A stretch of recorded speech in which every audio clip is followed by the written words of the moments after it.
ಜೈ ಶ್ರೀರಾಮ್. ನಾನು ನಿಮ್ಮ ಚೇತನ. ರಾಮ ಮಂದಿರದ ಬಗ್ಗೆ ನಿಮಗಿದು ಗೊತ್ತೇ. ಏನಪ್ಪಾ ಅನ್ನೋದಾದ್ರೆ, ರಾಮ ಮಂದಿರ ಅಯೋಧ್ಯೆಯಲ್ಲಿ ಕಟ್ಟಿರುವಂತಹ ರಾಮ ಮಂದಿರಕ್ಕೆ ಇಲ್ಲಿಯವರೆಗೆ ಏನೇನು ಬಂದು ತಲುಪಿದೆ, ಎಷ್ಟು ದೇಣಿಗೆ ಬಂದಿದೆ, ಯಾವ ರಾಜ್ಯದಿಂದ ಏನೇನು ಬಂದಿದೆ ಅನ್ನೋದ್ರ ಬಗ್ಗೆ ಮಾಹಿತಿ ಇದೆ. ಕೆಲವೊಂದು ಆ ಮಾಹಿತಿನ ನಿಮ್ಮೊಂದಿಗೆ ಹಂಚ್ಕೋತಾ ಇದ್ದೀನಿ. ಬನ್ನಿ, ಈಗ ಮಾಹಿತಿ ಏನೇನಿದೆ, ಏನೇನು ಬಂದಿದೆ, ಏನೇನಾಗಿದೆ ಅನ್ನೋದನ್ನ ತಿಳ್ಕೊಳ್ಳೋಣ. ಮೊದಲು ರಾಮ ಮಂದಿರದ ಬಗ್ಗೆ ತಿಳಿದುಕೊಳ್ಳೋಣ ಬನ್ನಿ. ಹಳೆಯ ರಾಮ ಮಂದಿರ ಕೆಡವಿದ್ದು 1528ರಲ್ಲಿ. ರಾಮ ರಥಯಾತ್ರೆ ಶುರುವಾದದ್ದು 1992ರಲ್ಲಿ. ರಾಮ ಜನ್ಮಭೂಮಿಗೆ ಹುತಾತ್ಮರಾದವರು 4 ಲಕ್ಷ ಕರಸೇವಕರು. ರಾಮ ಮಂದಿರದ ಒಟ್ಟು ಜಾಗ 70 ಎಕರೆ. ರಾಮ ಮಂದಿರದ ಒಟ್ಟು ಜಾಗ ಇದ್ದಿದ್ದು 70 ಎಕರೆ. ಸುಪ್ರೀಂ ಕೋರ್ಟ್ ಆದೇಶದ ಮೂಲಕ ಪಡೆದದ್ದು 2.7 ಎಕರೆ ಜಾಗ. ಸುಪ್ರೀಂ ಕೋರ್ಟ್ ಮಂದಿರ ಕಟ್ಟಲು ಆದೇಶ ಬಂದಿದ್ದು 2019ರಲ್ಲಿ. ರಾಮ ಮಂದಿರ ಕಟ್ಟಲು ಶಂಕುಸ್ಥಾಪನೆ ಆಗಿದ್ದು 2020ರಲ್ಲಿ. ರಾಮ ಮಂದಿರದ ಮೊದಲ ಹಂತ ಸಂಪೂರ್ಣವಾಗಿದ್ದು 2024ರಲ್ಲಿ.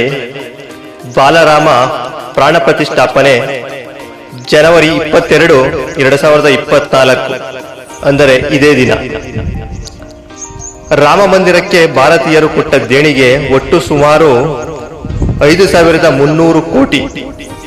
ಉತ್ತರ ಪ್ರದೇಶದಿಂದ 2,100 ಕೆಜಿ ತೂಕದ ಅಷ್ಟಧಾತುಗಳ ಗಂಟೆ, ತೆಲಂಗಾಣದಿಂದ 9 ಕೆಜಿ ತೂಕದ ಬಂಗಾರದ ಪಾದುಕೆಗಳು, ಸೂರತ್ ಬಂಗಾರದ ವ್ಯಾಪಾರಿಯಿಂದ 5,000 ಅಮೆರಿಕನ್ ವಜ್ರಗಳಿಂದ ತಯಾರಾದ ನೆಕ್ಲೆಸ್, ನೇಪಾಳದ ಜನಕನ ಊರಿನಿಂದ 3,000 ವಿವಿಧ ಬೆಳ್ಳಿ ಬಂಗಾರದ ಉಡುಗೊರೆಗಳು, ಉತ್ತರ ಪ್ರದೇಶದ ಬೀಗದ ವ್ಯಾಪಾರಿಯಿಂದ 400 ಕೆಜಿ ತೂಕದ 10 ಅಡಿಯ ಬೀಗ, ಉತ್ತರ ಪ್ರದೇಶದ ತರಕಾರಿ ವ್ಯಾಪಾರಿಯಿಂದ 8 ದೇಶಗಳ ಸಮಯ ತೋರಿಸುವ ಬೃಹತ್ ಗಡಿಯಾರ, ಅಹಮದಾಬಾದ್ನಿಂದ 11.5 ಕೆಜಿ ಬೆಳ್ಳಿ ಬಂಗಾರ ಮಿಶ್ರಿತ ಬಿಲ್ಲು ಬಾಣ ಶ್ರೀರಾಮನಿಗೆ, ಗುಜರಾತನಿಂದ 108 ಅಡಿಯ 3,614 ಕೆಜಿ ತೂಕದ ಕಿಲೋಮೀಟರ್ಗಳಷ್ಟು ಸುವಾಸನೆ ಬೀರುವ ಒಂದೇ ಅಗರಬತ್ತಿ,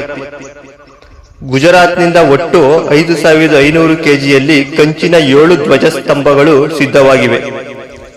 ನಾಗಪುರದ ಬಾಣಾಸಿಗನಿಂದ 7,000 ಕೆಜಿ ರಾಮ ಹಲುವಾ, ತಿರುಪತಿಯಿಂದ 1 ಲಕ್ಷ ಲಡ್ಡು ಪ್ರಸಾದ, ಮಥುರಾದಿಂದ 200 ಕೆಜಿ ಲಡ್ಡು ಪ್ರಸಾದ, ವಡೋದರದ ಕೃಷಿಕನಿಂದ 1,100 ಕೆಜಿ ಪಂಚಧಾತು ದೀಪ, 851 ಕೆಜಿ ತುಪ್ಪ ಇಡಿಸುವ 8 ಅಡಿ ಅಗಲ 9 ಅಡಿಯ ಉದ್ದದ ಜ್ಯೋತಿ.